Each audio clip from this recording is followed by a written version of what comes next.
listen, CBD is not a bad thing. It's just most people need to consume about 10 times the amount they normally consume for it to be beneficial.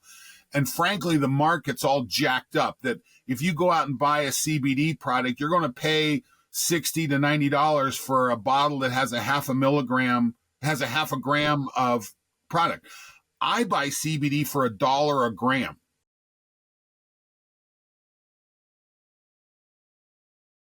Welcome back to another episode of the Peak Performance Life podcast. Today, I am very excited to have Don Moxley on the line with us. He is Director of Applied Science and Brand Development at Longevity Labs, Inc. in the United States, operating with the personal mission of helping individuals understand the changes necessary to alleviate suffering and contribute to the betterment of all people. He draws upon his career as an athlete, a sports scientist, and an instructor to lead and educate on the science of autophagy and longevity, which we're going to get into today. Throughout his life and career, Moxley has applied science to enhancing well-being. He's a former captain and Big Ten championship winner with the Ohio State University wrestling team, and he served as Ohio State's first sports scientist.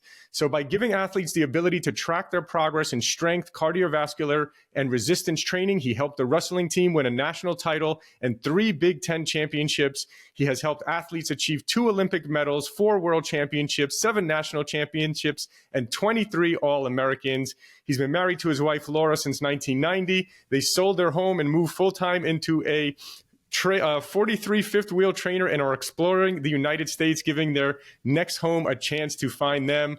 Don, it's such a pleasure to have you on the show here with us today. So Laura, I'm really excited to be here. Thank you for the opportunity. Amazing, amazing. So let's start with a little bit about your background. I know you were the first sports scientist at Ohio State. Tell us a little bit about how you got into that. Well, it was an interesting path that I was, to go way back, I was a decent high school wrestler back in the late 70s. And I was good enough that I was able to walk on at Ohio State. Now, I had every intention. We grew up on a big beef cattle operation in Ohio, and I had every intention of going home and feeding beef cattle for the rest of my life. But I struggled tremendously with injuries my first 2 years. And as I was exploring what's it take, and then all of a sudden I start to learn about human physiology and exercise physiology and strength and conditioning. And I wound up changing my entire direction and finishing up my graduate work in exercise phys. So that's the start. So I had to figure out what it took for me to be successful. And this has been something I've repeated time and time again. You figure out what the problem is, you control your variables, you modify the ones that make a difference, and you see what the output is. It's the ultimate science. I love the physical sciences, the physiological sciences, because every time we do a workout or every time we work with someone, we hypothesize, we design an experiment, we run the experiment, we capture the data, we analyze the data, we re-hypothesize, and we do that over and over again. So that's how I got started. In 2015, the coach from Ohio State, we had a new coach by then, 2 more since the one I had, came to me. They had an athlete they were struggling with. And along the way, I picked up expertise in this concept of what's called heart rate variability. If you've ever had an Oura ring or something like that, that's HRV. And we were able to use it to diagnose the problem with one of the athletes.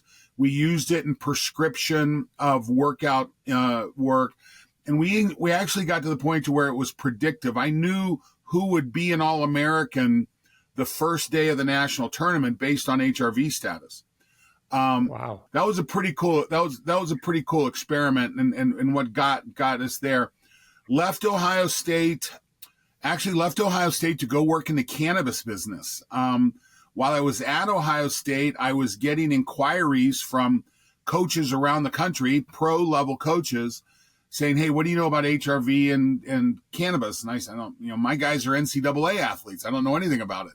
So I had a chance to go work in the industry, and I did a head first dive into the deep end of the pot pool, and it was an amazing learning experience. And in fact, we have developed products for our company based on this. But a guy that I worked with down in that business calls me one day and he says, "What do you know about autophagy?" And I said, "I have a passing understanding. I don't have a deep understanding." And he said, "Have you ever heard of this thing called Spermidine?" And I'm like, "Nope, that's a new one to me." So he sends me a TED talk from Austria, and I translate it and I read it, and I'm like, okay, this is really interesting. And so our company is based in Graz, Austria. That he was responsible for opening the American side of this, and it's been my job to educate. There's a relationship between longevity and autophagy. Okay, it's very difficult, and our challenge right now, Talor, is this: the average lifespan right now is 83 years, average lifespan, but the average health span is only 62 years. Okay, so right now we have this differential, and we refer to lifespan as mortality. We refer to health span as morbidity, and that 20-year difference right now between morbidity and mortality is incredibly expensive. And so there's a lot of people now looking at this longevity space. And what does it take? We call it compressing morbidity, pushing our morbidity out to our mortality. And what are the processes that we need to do? Well, it turns out those processes are very similar to what we coach in elite athletes.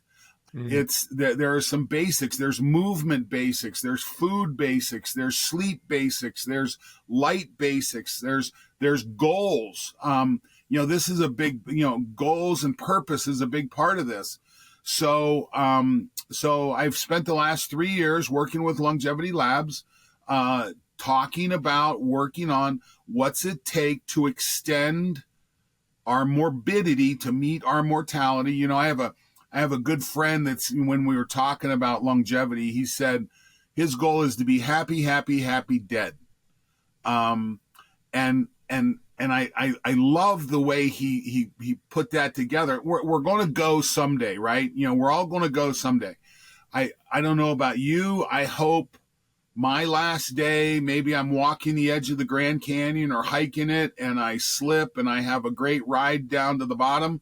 But, up until that point, I want to be active and vigorous and doing things like that, rather than having a 20-year morbidity phase where I'm in hospitals, hooked to tubes, things like that. So this is where this longevity piece comes from. 100%. I can totally relate, having, parents that are getting older and seeing one that's still active and lively and another one who has been going through some difficulties. He's a little bit older as well, but certainly you see that, and you see people who, when they can't do anything anymore, right? When they can't leave their house, right? They don't have, their memory is not good anymore. They can't leave their house. They can't play sports. They can't do anything, right? So at some point, a lot of them can't even go for a walk, right? And that's, and they can live 5-10 years like that, right? But it's not a great life. So I'm totally on the same page with you. And I think that bridging that gap is really important, right? Like you heard, I think Charlie Munger recently passed away, and he was active and having conversations and reading newspapers and doing investments up to the day that he passed away. I think that's a cool thing. So, but there's a lot to unpack in what you said. I got to go back to a couple of things, and then we'll definitely get to the longevity piece and all that. But I got to hear, 3 things I want to touch on: HRV, how you increase this athlete's HRV, and how you utilize that HRV. Because I know a lot of people, anyone wearing a tracking device, HRV is like one of the main things that's being measured in pretty much every single tracking device. And I know a lot of people, obviously you want to increase your HRV, right? The higher your HRV, the better. And many people have low HRV and they're like, oh, how do I increase it? Do I do HIIT training? Do I do, do I just do fast walking every day? Like some other people are saying. So be curious to know about that. I then have to ask you, because I've never heard anyone mention cannabis in relation to HRV. So we'll have to talk about that real quick as well. And then we'll get into the longevity piece. But let's start with HRV. How can people raise their HRV? How did you utilize this in your athletes? So you first figure it out as, is it a key performance indicator? Does this thing tell us something? And what we found was, so in 2015, what happened was the coach contacts me, says he's got an athlete that he's struggling with. I had a lab in my house that I do testing and, I'm that guy. Nice. And he brings this kid over on a Sunday morning, 9:00 on a Sunday morning. And this kid had wrestled a dual meet at 7:00 on a Friday night with nothing in between those times. And years ago, I worked for the heart rate monitor company Polar. And Polar was one of the first companies to really start to commercialize the concept of heart rate variability. Heart rate variability it's essentially a Russian variable. The Russians figured it out in their space program. Well, Polar's a Finnish company, and the Finns picked up on this, and the Finns do tech very well. So this is how Polar, and we started to see this integrated into their products. And I thought, this is an interesting concept. Because when we're in grad school, we're taught to do exercise prescription by going from max down. So we can either measure your maximum VO2 and then estimate your training zones, or we can estimate your max heart rate and do that. But this Polar product was estimating the onset of cardiovascular benefit. Okay. Where do you start to get benefit? Instead of coming from the top down, it went from the bottom up, which I was very attracted to that. It made a lot of sense to me.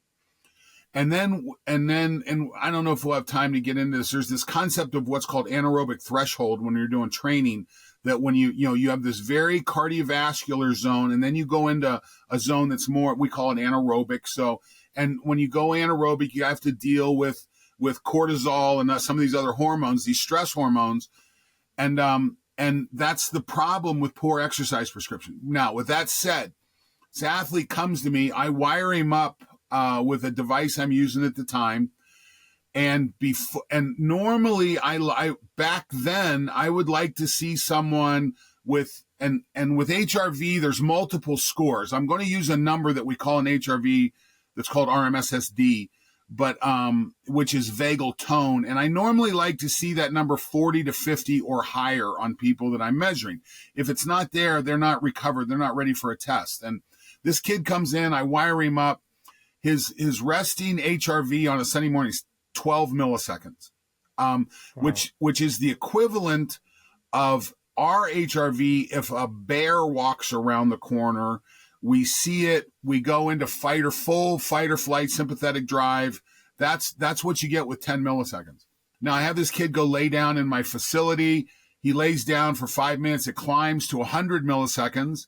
And as soon as he stands up, it drops back down to 10. So his body was perceiving the act of standing up as a full stress response. And so we do the testing. He comes off about half of where he should be. I mean, and these things happen. And I said to the coach, I said, here's the problem with this guy, is he's maladapting to your training. His body is stuck in a stress cycle, and you have to stop training this kid the way you think he should train to be a national champion or an All-American. You've got to train him for what he's ready for. You can't go global on this. You got to go focused on this. And so they hired me to come in and work with this kid. And basically we threw training ceilings on everything. I modified 9 workouts, put ceilings on. We also modified his sleeping environment. One of the first conversations I had with him was, I need you sleeping in a bed by yourself. I need your girlfriend. So I don't care what you and your girlfriend do. I just want you to get it done, and one of you to go sleep in a bed by yourself. Okay. That's what I wanted. She was not happy with me. But this kid, we start to get his HR. So we improved his sleep. So to go back and answer your question, one of the first things you can do to improve HRV is start to pay attention to sleep cycles and sleep hygiene. Okay. Most of us don't have good sleep hygiene.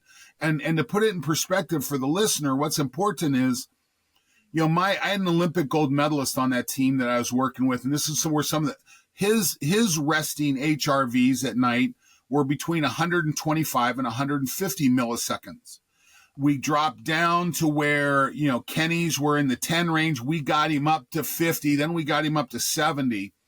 And what we know is that right before you die, your HRV will be 0. There will be no variability between the time and the beats of the heart. There'll be none. And that means that your body is in full sympathetic stress at that point. It's doing everything it can to survive. And then you go. Whereas the other end of the spectrum, my very elite athletes have HRVs, 125, 150. I've worked with one guy that gets up close to 200 milliseconds of variability. We're all in between those 2 points. The rest of the world is between those 2 points. And the question is, are you moving towards 0 or are you moving up? It's one of the two. So the thing is that there's not an ideal.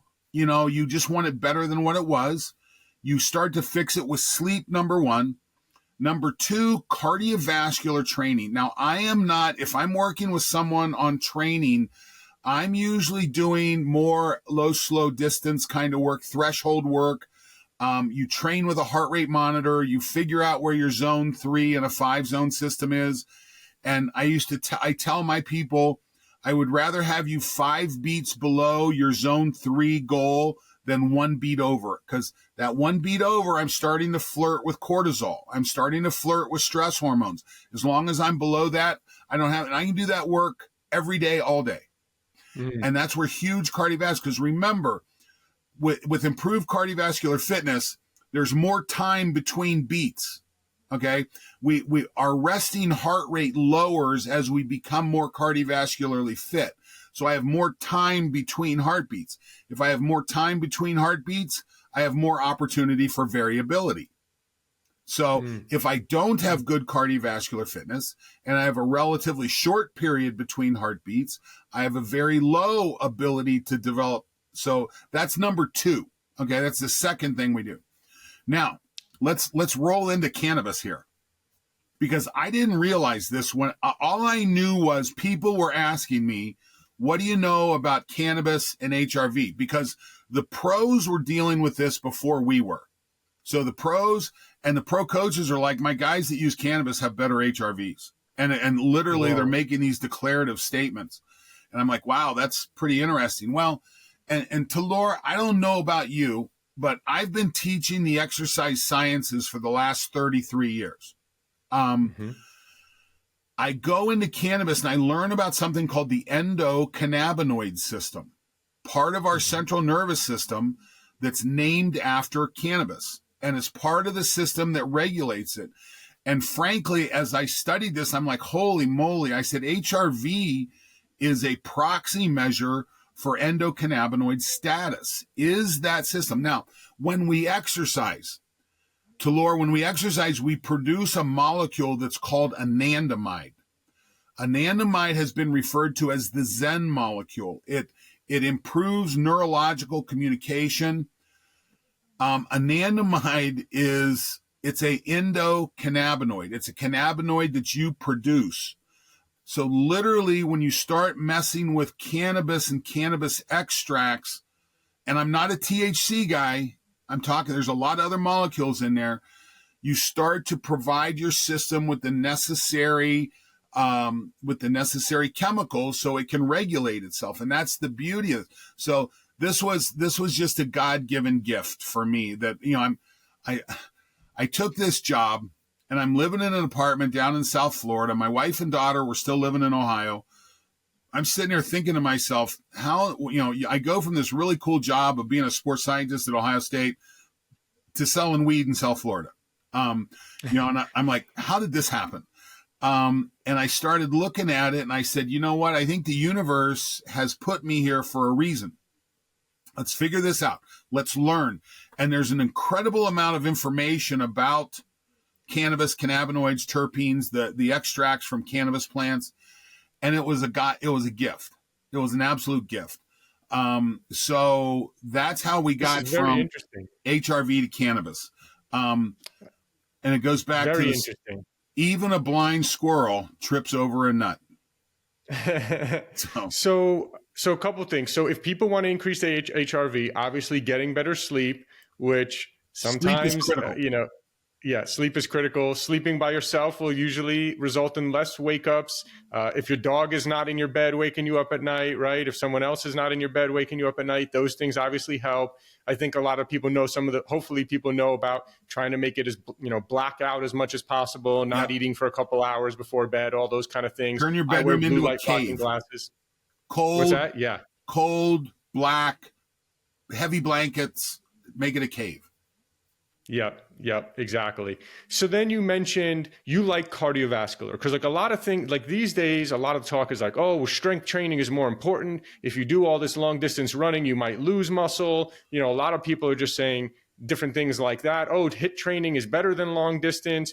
What's your opinion on that? And also, is HRV very closely related to VO2 max? Like if someone has a good HRV, does that typically mean they're going to have a good VO2 max as well? Well, there's actually some pretty good information out there that you can use HRV to predict VO2 max. So there's some stuff that goes on there that's pretty interesting. And I'm not saying one's better than the other. Now what I did not say long distance running. I said long, slow conditioning. I don't like running. Okay. When I work with people, 99% of them wind up on a bike. I like using bikes and Velotrons and Pelotons and things like that because I can get a very controlled workload there, more so than anything else I work with. So, and I want to do threshold work. So that zone 2-3 space, that's where you want to invest. Listen, if it works for Lance Armstrong, okay, he did 70% of his training at or slightly below threshold. Okay. Now, now, regardless of all the stuff that goes on with him, everybody else was doing that too. His training was superior. And what's the timing on stuff like that, right? So let's say I want to be in, my zone 2, zone 3. How long per day or, and how many sessions per week do you think is ideal? It depends on the individual. If it's a longevity thing, I think 40 minutes or less. I think there's a sweet spot that's between 30 minutes and an hour. And there's that 45 minute range, which is a really good place to be. I'll tell you a workout that I like to do is either 2x15 or 2x20 minute intervals. So we'll do 15 minutes at a workload that brings me right to threshold, recover for 3 to 5 minutes, and go back for another. And you can extend it. 2x20s are really hard workouts. I mean, I picked this up from cycling, from the U.S. National Cycling Team and their pursuit riders. This 2x20 at threshold, power threshold, is kind of a golden fleece workout for these guys.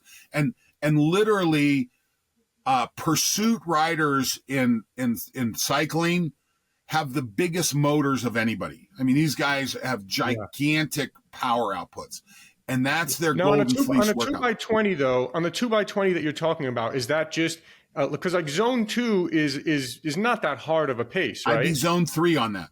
I'd be zone 3. So is zone 3. Explain. I know zone 2 is like pretty much fast walking or maybe a light jog, kind of like you can still kind of barely carry on a conversation. That's kind of zone 2. How would you describe zone 3? Well, I'd take zone 3 up to, I think you can still converse in zone 3. So the line between zone 3 and zone 4 is anaerobic threshold. Okay. So, if you want to figure this out, get someone to take you and do a step test up and raise your workload, raise your heart rate. When you get to a Borg scale or an RPE of about 15, which is considered very hard, you're going to notice your breathing flip. And when that breathing flips, that tells you you've now gone zone 4. Okay. Now, I'm not minimizing strength work. I'm a huge advocate of strength work. Okay. And in fact, in longevity, strength becomes very, very important. I mean, when you look at that morbidity, mortality, compression, your ability to live well late in your life is your ability to be strong, move, mobile, balance, these kinds of things. I heard someone describe what is balance, and they described it as the ability to fall any direction. and, control your fall in any direction. And I kind of like that. But I'm a huge, strength is critical. You have to have it. And I'm not minimizing that. But when we start talking about HRV directly, okay, you got to build that cardiovascular benefit. You got to put the space between heartbeats, between those resting heartbeats. You got to get it. And you do that with cardiovascular capacity. You just can't ignore that. So, and I would put them hand in hand, just as important. If you're a regular exerciser, and listen, regular exercisers love HIIT. The reason they love HIIT is because, first of all, you're getting a cortisol response. The cortisol response is eliciting a dopamine response. Okay. So you're getting, that cortisol response, that cortisol and dopamine is funny because that's evolutionarily preserved, that if I'm out walking across the savannah trying to catch my lunch that day and a lion turns the corner, and it's a choice. Either he makes it or I don't, and so the brain says stress, here's the cortisol, here's the adrenaline, here's all the tools you can use to get away from this lion. Well, it also, honestly, I personally have a little bit of a hard time with HIIT training when I'm going all out for, even if it's just 30-second bursts and doing 5 rounds of that or something like that with a couple minutes rest in between. I mean, I just feel so exhausted on those days that I've actually cut down my HIIT training a little bit. What I've been doing now is I'll do opposing muscle groups with weights. So I'll do a set of chest and a set of back, almost kind of without a ton of rest. And I've actually seen my HRV go up a little bit. I think with just adding that a little bit more aerobic capacity to my strength training workouts. But I've kind of backed away from the HIIT training just because I got to work. I got kids. I got stuff to do. I can't just be drained the whole day after I do a HIIT workout. Well, and lowering the cortisol will improve the HRV. Okay. So lowering the stress response will improve the HRV response. One of the other things that helps HRV is meditation. One of the beauties of meditation and mindfulness is, again, I'm getting focused, I'm getting directed. But people like HIIT because you get a little bit of serotonin, you get a little bit of dopamine, because your body's saying, hey, we're just trying to keep you alive. We're going to do whatever it takes to keep you alive. You get away, and then you feel like you feel, okay? You don't feel good. You climb up in a tree and trying to get away from the lion and just recover. We don't feel good during that. So I get that. And so it's really important to Laura from the standpoint that we're all different. We all have different backgrounds. We all have different portfolios of work in our background. So you got to meet people where they're at. But foundationally, those key pieces, I personally think one of the most important things you purchase to when you exercise is a heart rate monitor. I think it's critical because it's the only way you can tell you're doing zone 2, 3 work, because you don't feel exercise until you go zone 4 and you start to get some lactate. That's when you start to feel it. And when you get lactate, you get cortisol. That's the reason I like to stay in zone 2, 3 and do that work, because I can do that all day, every day. I get off, I feel the exercise, but I'm also getting a good, I'm spreading out those heartbeats. I'm getting the extra red blood cells. I'm getting the extra plasma. I'm getting the benefits of cardiovascular work, spreading that out. And then I throw my strength in as well. Love it. Does that make sense? That's great info. Yeah, it makes a lot of sense.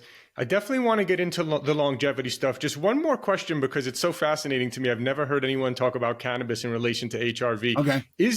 So for people listening now, just based on the sound bites you mentioned before, a bunch of people are going to go smoke weed, right? That's not the right decision.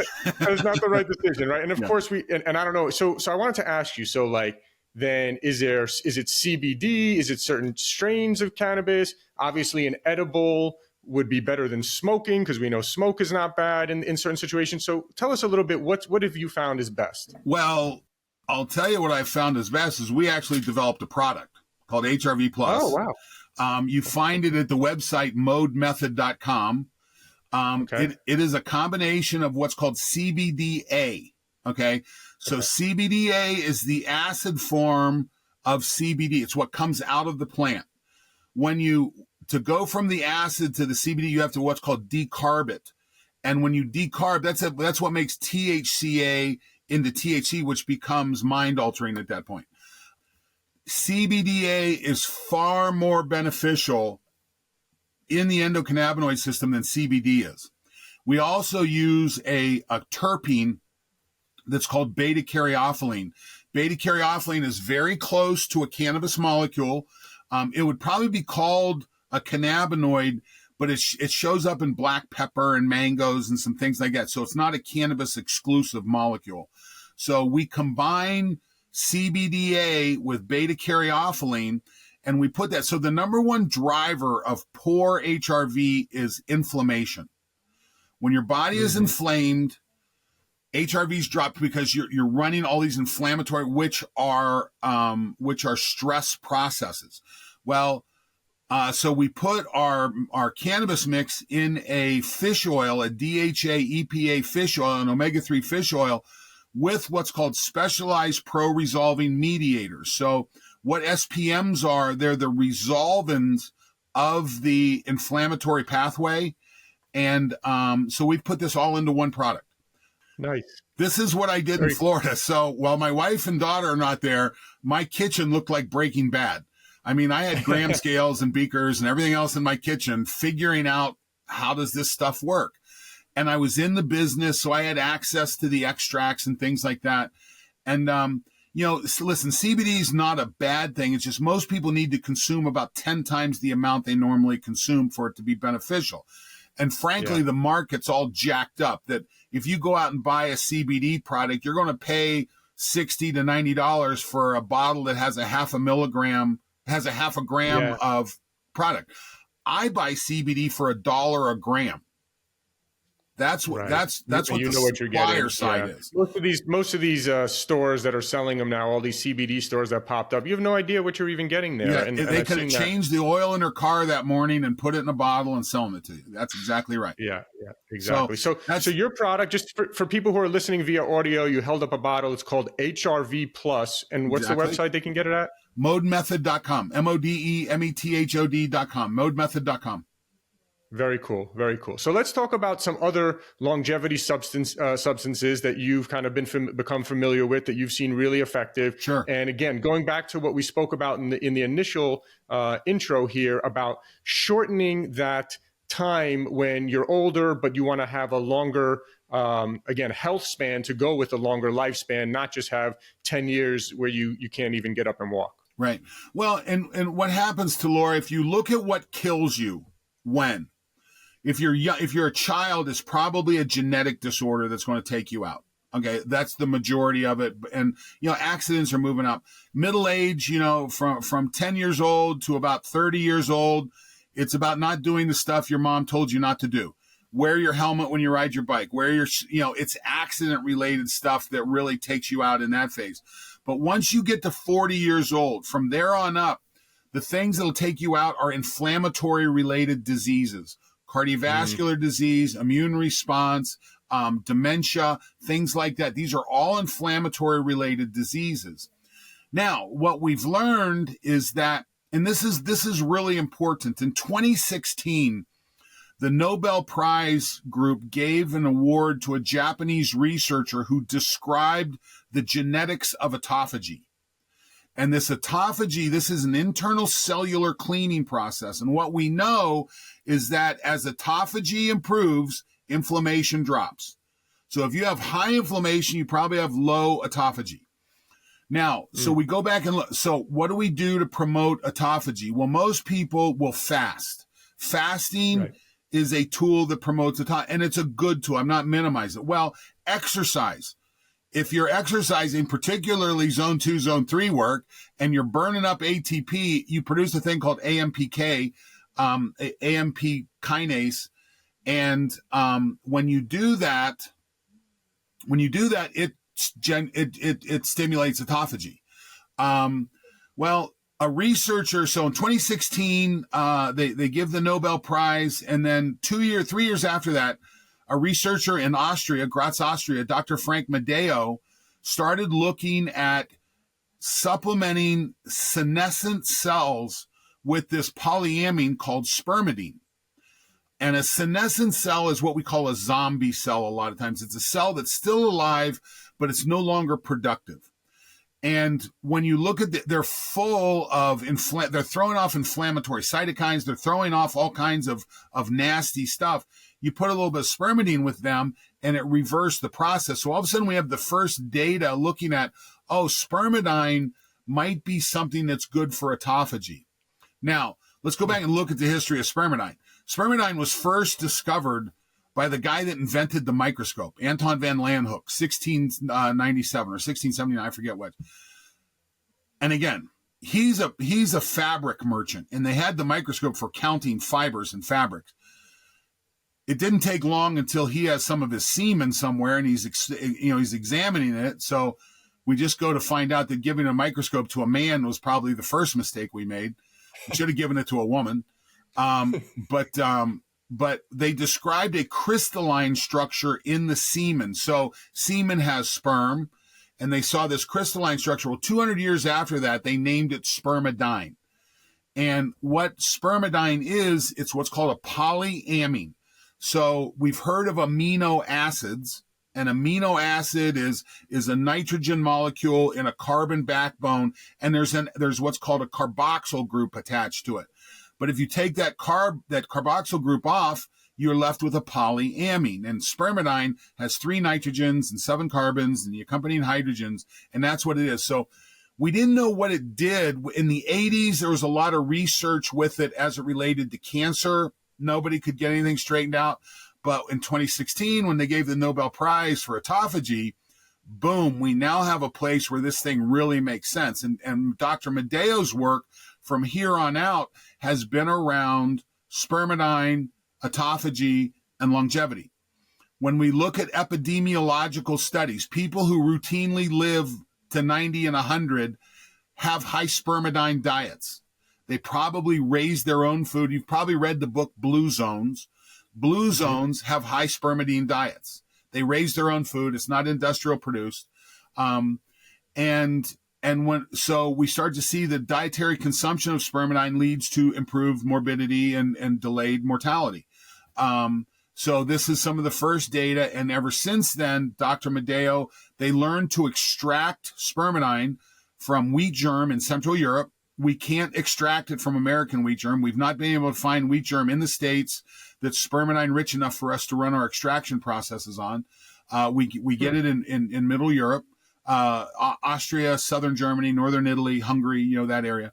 And it's a wheat germ extract at the end of the day with a known spermidine content. And when we look at this in research, we have a study out there called the Smart Age study where we actually see an increase in hippocampal thickness. So the part of your brain that's responsible for memory gets thicker. That's a good thing. It's good to be thick-headed.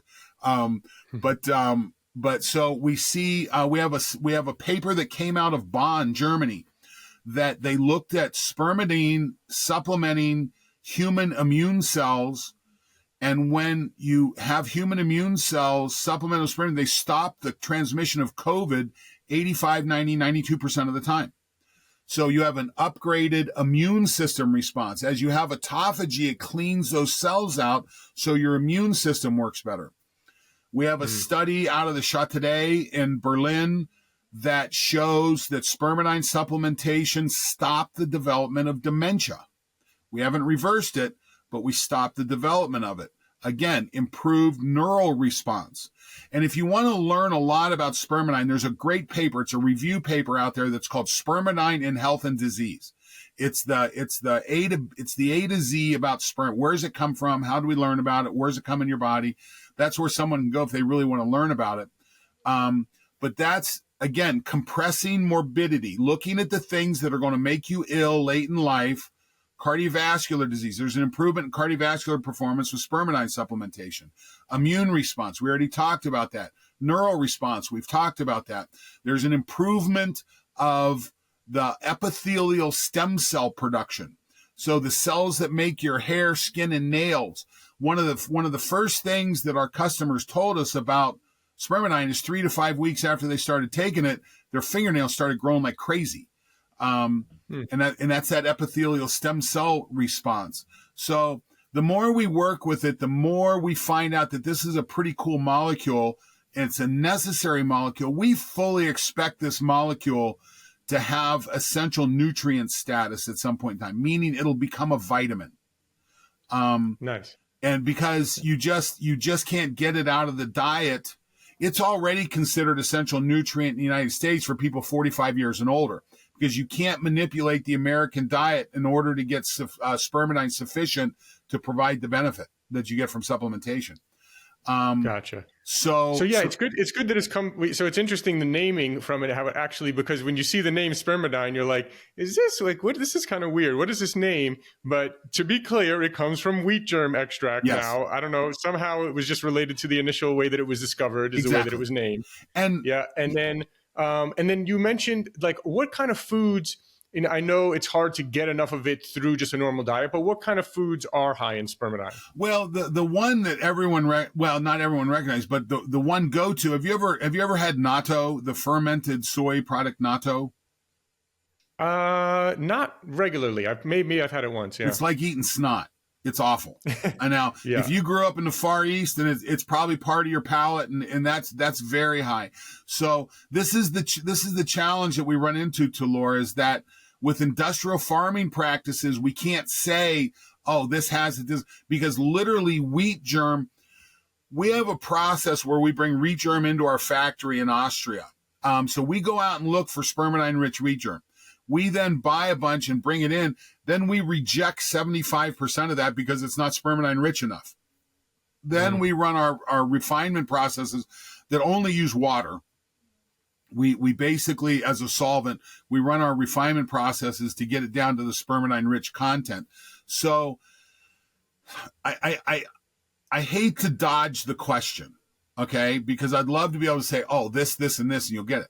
The problem is with industrial produced food, you don't get that. Now, if you're raising your own garden, I grew up on a farm in eastern Ohio. We had 2 1-acre gardens that got fertilized with when we cleaned the barns.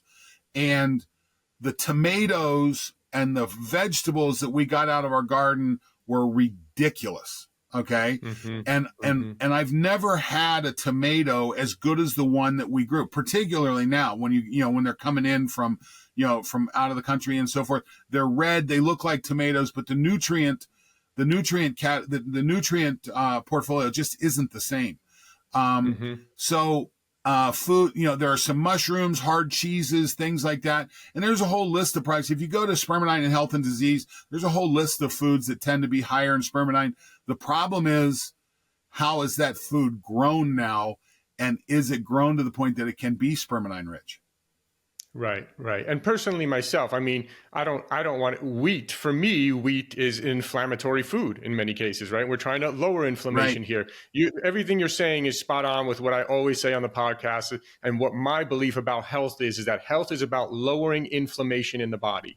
When you lower inflammation, every disease stems from inflammation, all these inflammatory, Alzheimer's and dementia, everything stems from inflammation. So yes, if we can lower inflammation, and spermidine seems to be an incredible molecule that not a lot of people are talking about, frankly. Well, and you lower inflammation by increasing autophagy. And there's multiple, if you've read Dr. Sinclair's book on longevity, he talks about improving autophagy by working through the sirtuin genes, which is another pathway. It's a very good, legitimate pathway, with resveratrol. Now, we actually have spermidine in Dr. Sinclair's lab now. So we're hoping the next book talks about spermidine and not resveratrol, but it's in his lab. He's one of our advisors, to our company. So it was fun for me to come to a company when it comes to longevity research, our advisory board is the Mount Rushmore. We have Frank Medeo, we have Guido Kramer, we have Kata Simone from Oxford, we have David Sinclair from Harvard. We have wonderful advisors, and Dr. Medeo is just very, very good. So it's really fun for me to represent products that have such great science. Love it. Absolutely love it, Don. Don, this has been really great, really eye-opening, lots of great information. Tell people where they can learn more from you, where they can find Spermidine from your company. You'll find Spermidine at the website www.spermidinelife.us, SPERMIDINELIFE.us. If you go to .com, you'll go to our Austrian site. .us is our American site. If you want to get a hold of me, the best way to get a hold of me is probably through LinkedIn. You've Don Moxley on LinkedIn. I'll pop right up. I accept most requests unless it's something like the system put us together. Would you like to have a meeting or something? Ask me a legit question that's related to something we're talking about. I'll accept it, and I have great relationships from there. But if it's a cheesy one, I'll probably not. But you know how that goes. Can So appreciate that. that's the best place to find me, get a hold of me. I'm on Twitter, or whatever we call it now, but less and less, unfortunately, because it's just gotten so nasty. And I don't like to spend a lot of time there, but the best way to get a hold of me is via LinkedIn, or if you want to you can go to our website, spermidinelife.us or modenmethod.com. And there's usually a chat bot on both of those websites that you can put in, I want to get a hold of Don Moxley, and the people who moderate that will send you a link that we can schedule. They'll schedule a meeting and we'll get on a call like we are now.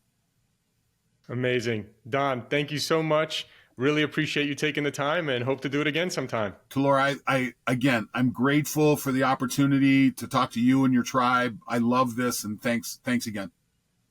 Thank you. Thanks for listening. If you enjoyed the episode, can you please leave us a rating or review and subscribe? I've realized that while we have actually increased our downloads a lot, we're actually getting a lot of downloads, which I'm really happy about. We actually have very few ratings. And I realized that I've never asked people really to rate much. So I'm asking you now if you could please rate and review and subscribe. And if you enjoyed the episode, please forward it along to anyone that you think will get value out of this. Also, if you haven't checked out our line of products at buypeakperformance.com, you get 20% off your first order. That's www.buypeakperformance.com. We have some incredible products, including our organic high-altitude coffee. If you don't know this, coffee is one of the most heavily sprayed with pesticides out of any crop. So it's really important that you drink organic coffee. We've gone above and beyond to source what we believe is the highest quality and healthiest organic coffee in the world. We're also famous for our organic green superfood powder. You can get 20% off of that as well at buypeakperformance.com. We also have an organic vegan and paleo plant protein. See, most of the vegan proteins out there are using brown rice protein, which is really not a good source of protein, and it's also a grain. And if you're paleo, you know that grains tend to cause inflammation in some cases for some people. And so we wanted to make one that was paleo friendly and vegan and organic. We made an amazing amino acid profile, so it's really one of the best plant proteins for muscle building. So you can check out Peak Performance Organic Plant Protein. You can find that on our website. Of course, all our products are on Amazon as well. So thanks again. And again, please, if you enjoyed the episode, please forward it along to someone who you feel can get value out of it. And please leave us a rating, review, and subscribe. Thank you.